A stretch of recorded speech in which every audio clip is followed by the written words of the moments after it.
Jérôme Boumangel, bonjour.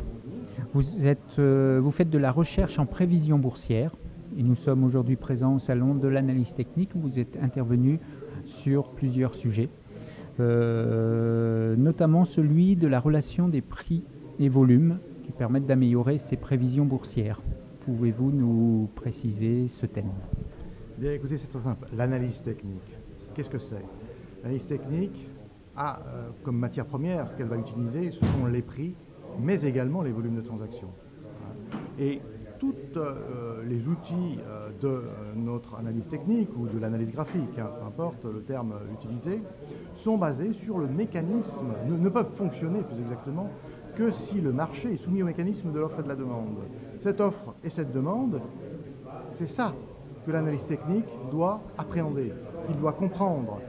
Si un marché monte, il faut qu'il regarde comment évoluent les volumes de transactions.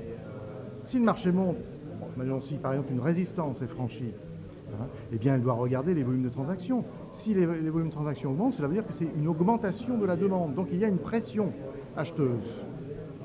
Et on sait qu'un autre principe de l'analyse technique, c'est l'existence des tendances, l'inertie. La hausse appelle la hausse, la baisse appelle la baisse, qui peuvent s'expliquer en termes d'analyse comportementale, comme par exemple le mimétisme. Si je vois donc une résistance est franchie avec beaucoup de volume, je veux dire qu'il n'y a pas d'information. Je veux dire, il y a ici des investisseurs qui doivent avoir une information.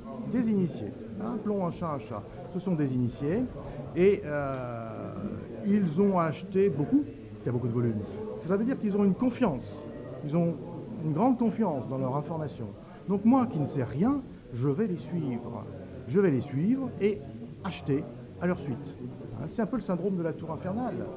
Vous êtes au sommet d'une tour, vous avez été invité à un cocktail, un feu se déclare, il y a une alarme qui se déclenche.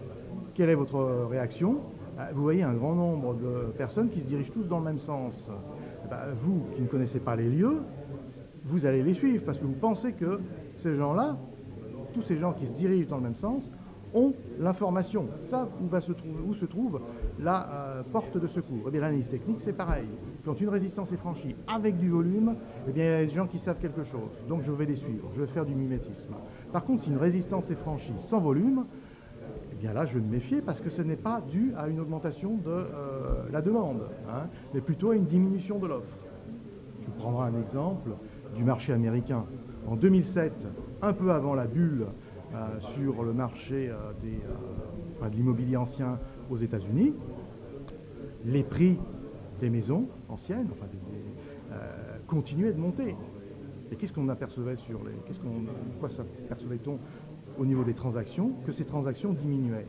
Ça veut dire qu'il n'y avait plus tellement d'acheteurs et que s'il y avait une hausse avec peu de volume, ça veut dire tout simplement que les vendeurs se retiraient leurs biens du marché parce qu'ils n'étaient pas prêts, ils étaient encore omnibulés par cette fantastique hausse des prix, ils n'étaient pas prêts à accepter pour vendre leurs biens de baisser leurs prétentions.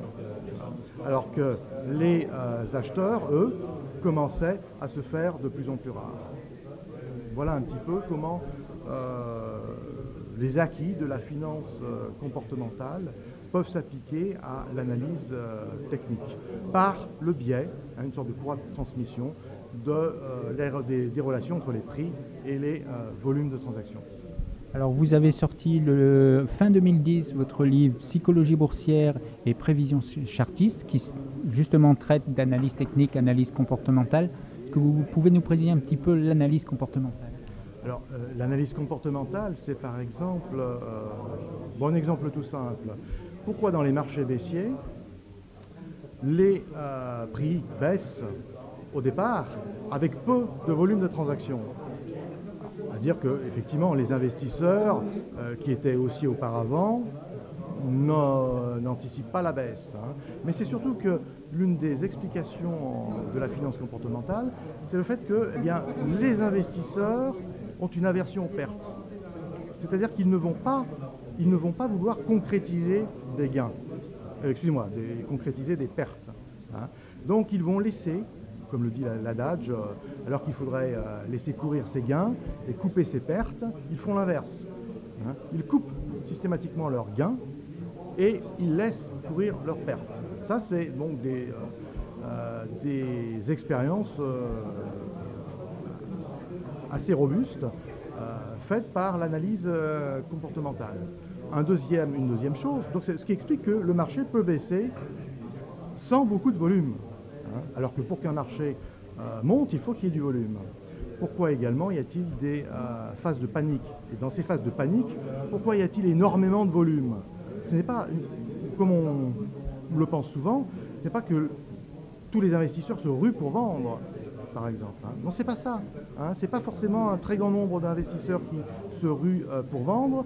C'est aussi le fait que, eh bien, ces investisseurs, quand ils ont des pertes, ils préfèrent les concrétiser en une seule fois. Hein. La pilule amère passe beaucoup mieux quand on l'avale en une seule fois que quand on la coupe, enfin quand on la coupe en plusieurs morceaux et qu'on l'avale. Hein. Donc ça, ce sont des conclusions indiquées par l'analyse comportementale. Donc on comprend comme ça, quand on perçoit sur les graphiques qu'il y a des pics importants sur les volumes de transactions, ça y est, ça veut dire que le mécanisme comportemental a joué, et donc tous ceux qui voulaient vendre, mais qui étaient en perte, ont concrétisé en une seule fois leurs pertes, et donc maintenant peut-être que le marché a fait un plus bas et pourra repartir à la hausse.